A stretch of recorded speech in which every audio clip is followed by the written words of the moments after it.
सियासी मैदान की हर बड़ी खबर से आगाह रहने के लिए हमारे चैनल आजाद सियासत को सब्सक्राइब करें और बेल आइकन को प्रेस करें। लेकिन जी ये आपका क्वेश्चन बड़ा इंपॉर्टेंट है कि क्या वजह हुई कि आज फैसला नहीं सुनाया गया। जज साहब भी वहां पे मौजूद थे। जज साहब ने ये भी कहा कि जनाब मैं फैसला लिख के लाया हूं, दस्तखत भी किए हुए, लेकिन कहा गया कि जी इमरान खान साहब अदालत में नहीं आए। अब ये अदालत कोई चीचू की मलिया में तो लगी नहीं थी, ना ही साहिवाल में लगी हुई थी। मसला ये है कि इमरान खान भी जेल में, जज भी जेल में, अदालत भी जेल में, तो फैसला तो सुना देना चाहिए था। कोई बाहर से किसी मुलजिम को या मुजरिम को पकड़ के तो नहीं लाना था। माजी करीब के अंदर एक और फैसला आया था इमरान खान साहब के खिलाफ, जो जज बशीर साहब ने सुनाया था। उस वक्त भी खान साहब कमरा अदालत में नहीं थे, फैसला तो सुना दिया गया था, लेकिन इस दफा फैसला नहीं सुनाया गया। अब इसी वजह से बहुत सारे क्वेश्चंस हो रहे हैं। इससे पहले मुज़ाकराती कमेटी की खान साहब से मीटिंग हुई, अली अमीन साहब की भी इमरान खान साहब से मीटिंग हुई। उस मीटिंग के दौरान और कोई भी नहीं था, वन ऑन वन वो मीटिंग हुई।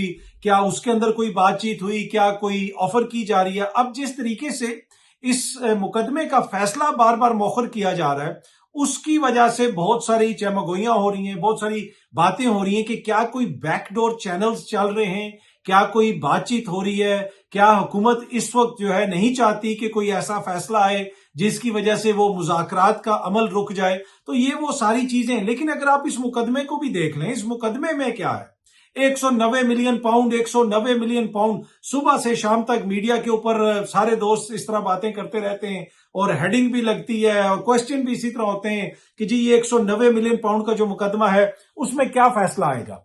ये जो 190 मिलियन पाउंड का मुकदमा है, इसमें तो 190 रुपए भी इमरान खान साहब के अकाउंट में या उनके किसी बंदे के अकाउंट में नहीं है। सारा पैसा आया सुप्रीम कोर्ट के अकाउंट में, उधर से हुकूमत पाकिस्तान के अकाउंट में चला गया। मलिक रियाज साहब की फैमिली की डील हुई एनसीए के साथ, बरतानवी हुकूमत के इदारे के साथ। अगर हुकूमत समझती है कि इसमें कोई करप्शन हुई है, इसलिए कि अता तारड़ साहब भी कह रहे थे कि कब तक बकरे की मां खैर मनाएगी। भाई अगर बकरे ने इतने कोई छोले खाए हैं और उसके पेट में अब दर्द होना चाहिए, तो वो सारी चीजें आप सामने लेके आ जाएं। आप ये कहते हैं कि जी वो खुफिया लिफाफा आया, बंद लिफाफा आया काबीना के बीच में और वहीं पे वो फैसला हो गया, तो भाई उस बंद लिफाफे को अब आप ओपन कर दें, पूरी कौम के सामने रख दें। अगर वो जो डील हुई एनसीए के साथ मलिक रियाज साहब की फैमिली की, जिसको रेटिफाई किया एक तरह से काबीना ने, वो गलत किया था, तो आप कैंसिल करें उस मुआहदे को। आप कहें हम नहीं मानते उसको।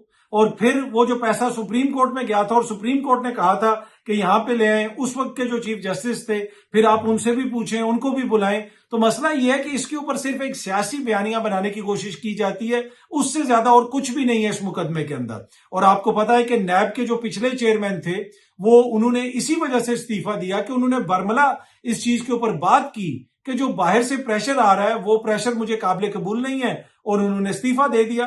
तो ये एक सियासी मुकदमा है, इसके ऊपर सियासी पॉइंट स्कोरिंग हो रही है, और फिर इसका फैसला भी जो है अब उसके अंदर भी सियासत आड़े आ गई है। अगर सियासत आड़े ना आ रही होती तो अब तक ये फैसला आ चुका होता। अब अगेन ये आपने बड़ा इंपॉर्टेंट क्वेश्चन कर लिया है। आप पूछ रहे हैं कि जी छुट्टी के दिन इमरान खान साहब की मुज़ाकराती कमेटी से मुलाकात हुई और उसके बाद अगले दिन ये जो फैसला आना था ये मौखर हो गया। अब इशू ये है कि यहाँ पे तो हुकूमती वुज़रा बार बार टीवी पे भी आके बताते थे, जब कोई सहाफी आप जैसा उनसे क्वेश्चन पूछता था तो तब भी वो यही कहते थे कि जनाब वो तो जेल मैनुअल इजाजत देगा, जेल मैनुअल में मुलाकात का दिन है, जेल मैनुअल में ये है। मतलब जितनी उन्होंने जेल मैनुअल की बातें की और जिस तरीके से एक तासुर कायम हुआ कि जेल मैनुअल के ऊपर अमल दरामद बहुत जरूरी है। यहाँ पे आइन से ज्यादा जेल मैनुअल पे हमें बताया जा रहा था कि अमल दरामद होता है, लेकिन अब छुट्टी के रोज अचानक उनकी मुलाकात भी हो गई एतवार वाले दिन। इससे पहले भी जब इमरान खान साहब से कोई बात करनी होती है तो छुट्टी वाले दिन भी, सुबह के वक्त भी, शाम के वक्त भी, वीकेंड के ऊपर भी जेल का दरवाजा खुल जाता है और इमरान खान साहब से मुलाकात हो जाती है। तो ये तो बिल्कुल वाज़ेह है कि इमरान खान को पैगामात भिजवाए जा रहे हैं। और अब एक जो प्रोडक्शन ऑर्डर की भी बात हो रही है चौधरी एजाज चौधरी साहब की सेनेट के अंदर, उससे भी ये तासुर मिलता है कि कहीं ना कहीं किसी न किसी सतह के ऊपर पाकिस्तान तहरीके इंसाफ से एंगेजमेंट हो रही है। और कुछ चीजों का शायद हुकूमत को भी गिला शिकवा है, हुकूमत को पसंद नहीं है कि ये एंगेजमेंट ना हो। उनके वुज़रा जिस किस्म के बयानात दे रहे हैं उसके ऊपर तहरीके इंसाफ की जानिब से मुज़ाकराती कमेटी में शामिल एक इंतहाई संजीदा शख्सियत ने मुझे बताया कि अगले आने वाले दिनों में आप ये वजीर है, یہ جناب اس کے خلاف بیانات دے گا اور ان کی کوشش ہوگی کہ مذاکرات آگے نہ بڑھیں. تو یہ باتیں تو ہیں. اب یہ چھٹی والے دن جو مذاکرات کمیٹی کی ملاقات ہوئی، حکومت والے تو پہلے کہہ رہے تھے کہ جی مذاکراتی کمیٹی سے ملاقات جیل مینول کی وجہ سے نہیں ہو رہی. عرفان صدیقی صاحب نے کہا کہ اگر ہم نے وعدہ کیا تھا تو ملاقات کروا دینی چاہیے تھی. تو وہ کیا وجہ تھی کہ پہلے ملاقات نہیں ہو سکی؟ اسپیکر صاحب بھی کہہ رہے تھے کہ متعلقہ حلقوں کو کروا دینی چاہیے، میرا تو اس میں کچھ بھی نہیں ہے. تو وہ کیا وجہ تھی کہ پہلے ملاقات نہیں ہو سک رہی تھی؟ اب ملاقات ہو گئی اور ملاقات کے بعد اگین فیصلہ دوبارہ مؤخر ہو گیا. تو کہیں نہ کہیں کچھ نہ کچھ تو چل رہا ہے. اب مسئلہ یہ ہے کہ اس دور کے اندر، یہ سوشل میڈیا کا دور ہے، آزاد ڈیجیٹل کا دور ہے، اس دور کے اندر عوام بڑی آزاد ہے، آزاد خیال ہے، وہ سمجھتی ہے، اس کو پتا ہے کہ کیا ہو رہا ہے کیا نہیں ہو رہا.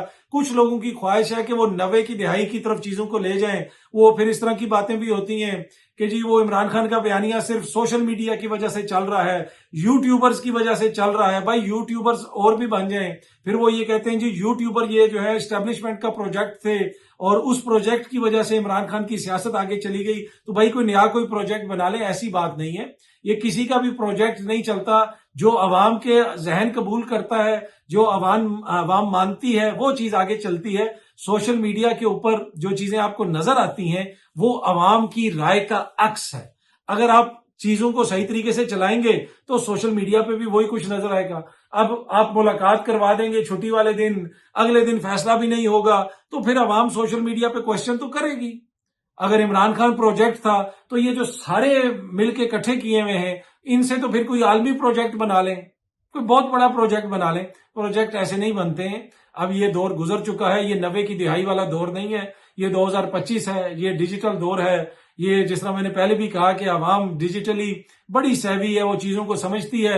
اور یہ جو کوشچن اب آپ جیسے ینگ صحافی بھی اٹھا رہے ہیں کہ جناب چھٹی والے دن آپ نے ملاقات کروا دی، اگلے دن فیصلہ مؤخر، یہ وہ کوشچن ہے جو پھر عوام بھی پوچھتی ہے. دیکھیں جی اگلی نشست میں کیا کوئی پیش رفت ہوگی؟ اب تو عمران خان صاحب سے ملاقات بھی ہو گئی، انہوں نے تحریری طور پہ لکھ کے بھی دے دیا. کچھ نہ کچھ تو پیش رفت پہلے ہی ہو چکی ہے. یہ میں آپ کو بڑی ذمہ داری سے کہہ رہا ہوں. جس طرح چیزیں ہو رہی ہیں نا، یہ آپ ایک چیز کو دوسری سے جوڑیں تو آپ کو اس چیز میں یہ اندازہ لگانا کوئی زیادہ مشکل نہیں ہے کہ پیش رفت کسی نہ کسی لیول کے اوپر تو ہوئی ہے. پیش رفت کی پہلا لیول میں آپ کو بتاؤں کہ عمران خان کے اوپر کہا گیا کہ ریڈ لائن ہے. حکومتی وزراء کہتے تھے کہ جب تک معافی نہیں مانگے گا اس سے کوئی بات نہیں ہوگی، یہ نہیں ہوگا، وہ نہیں ہوگا. اب تو لگتا ہے ایسے ہے کہ وہ ریڈ لائن تو چھوڑیں، وہ ریڈ انک ہی ختم ہو گئی ہے. اتنی انہوں نے ریڈ لائنیں لگائیں اور پھر وہ ساری مٹتی چلی گئیں. تو بات چیت تو ہو رہی ہے، عمران خان کو انگیج تو کیا جا رہا ہے، پیش رفت تو پہلے ہو چکی ہے. اب آگے اگلی نشست کے نتیجے میں کیا نکلے گا؟ دیکھیں اگر کچھ نکلتا ہے، یہ بھی ایک بڑی سوچنے کی اور سمجھنے کی چیز ہے.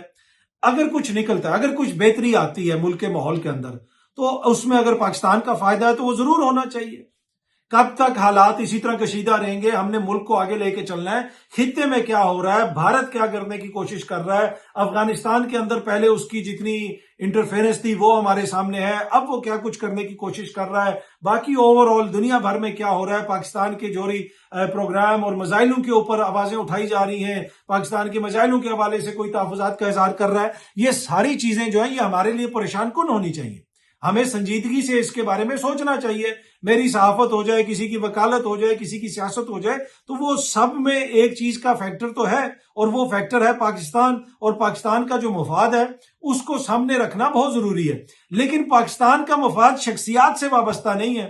اب ہم یہ نہیں کہہ سکتے کہ شہباز شریف صاحب کی حکومت چلتی رہے کیونکہ پاکستان کا مفاد ہے. نہیں، پاکستان کا مفاد اگر آپ نے اس کا تحفظ کرنا ہے تو اس کی پہلی جو شرط ہے کہ جو پاکستان کی عوام ہے ان کے مینڈیٹ کا آپ احترام کریں، اور یہ اس حکومت نے کرنا ہے. اگر عوام نے ووٹ عمران خان کو دیا اور حکومت شہباز شریف کو ہم نے دے دی ہے تو پھر ایسے تو معاملات نہیں چلیں گے نا. تو پیش رفت تو ہو رہی ہے، لیکن یہ پیش رفت آگے کس طرف جائے گی؟ جو عمران خان صاحب کا مطالبہ ہے کہ کمیشن بنایا جائے 26 نومبر پہ اور 9 مئی کے اوپر، اگر اس میں کوئی پیش رفت ہوتی ہے تو مجھے لگتا ہے کہ یہ معاملات آگے چلیں گے. لیکن بڑی خبر یہ ہے کہ حکومت کے لیے مسائل ہو سکتے ہیں باہر سے، اور حکومت کے اپنے حلقے اب یہ بتا رہے ہیں. کل بھی ایکسپریس ٹریبیون نے رپورٹ کیا، ایکسپریس نیوز نے بھی رپورٹ کیا، ایکسپریس جو اخبار ہے اس نے بھی رپورٹ کیا کہ جناب امریکہ کے جو حلقے ہیں، آنے والی جو اگلی ایڈمنسٹریشن ہے उसमें अब इस तरह की बातें आ रही हैं कि पाकिस्तान के लिए मसाइल खड़े हो सकते हैं। रिचर्ड ग्रैनल की ट्वीट तो हमने देखी, उसके अलावा कुछ और लोग भी हैं जो ट्रंप की इंतजामिया में भी आएंगे, तो उनका रवैया भी माजी में पाकिस्तान के हवाले से जो रहा है वो हमारे सामने है। लेकिन ये सारे सिम्टम्स हैं, ये सारी अलामात हैं, बीमारी पाकिस्तान के अंदर है। जब तक हम उस बीमारी का इलाज नहीं करेंगे तो ये सिम्टम्स हमें किसी न किसी शक्ल में, कभी पाकिस्तान के किसी प्रोग्राम के ऊपर पाबंदी की शक्ल में, कभी किसी मौशी पाबंदी की शक्ल में, कभी किसी और चीज की शक्ल में हमें नजर आते रहेंगे। असल इशू पाकिस्तान के अंदर है, पाकिस्तान के मसाइल को हमने खुद हल करना है। तो बेहतर है कि किसी और को मौका देने के बजाय या किसी और की कोई बात सुनने के बजाय या किसी और से ये उम्मीद रखने के बजाय हम अपने मसाइल खुद ही अपने मुल्क के अंदर हल कर लें। और मसाइल का हल मैंने आपको बता दिया कि जो सबसे इंपॉर्टेंट स्टेक होल्डर है पाकिस्तान के अंदर वो पाकिस्तान की अवाम। यहां पे जब भी बात होती है स्टेक होल्डर्स ने ये फैसला कर लिया, अहम लोगों ने ये फैसला कर लिया। चार बंदे, आप जरदारी साहब, इमरान खान साहब, नवाज शरीफ साहब या शहबाज शरीफ साहब जो है वो तो पाकिस्तान की किस्मत का फैसला नहीं करेंगे ना बंद कमरे में बैठ के, या कोई और मोजिज शख्सियत। पाकिस्तान की किस्मत का फैसला पाकिस्तान की अवाम ने करना है। जब तक ये फैसला हम उनके हाथ में नहीं देंगे, इसी किस्म के मसाइल चलते रहेंगे, इसी किस्म के आप मुझसे क्वेश्चन करते रहेंगे और इसी किस्म के जवाब मैं देता रहूंगा। लेकिन हम उम्मीद करते हैं यार कोई ना कोई जो है ना इसमें अब हल निकले। बहुत हो गया।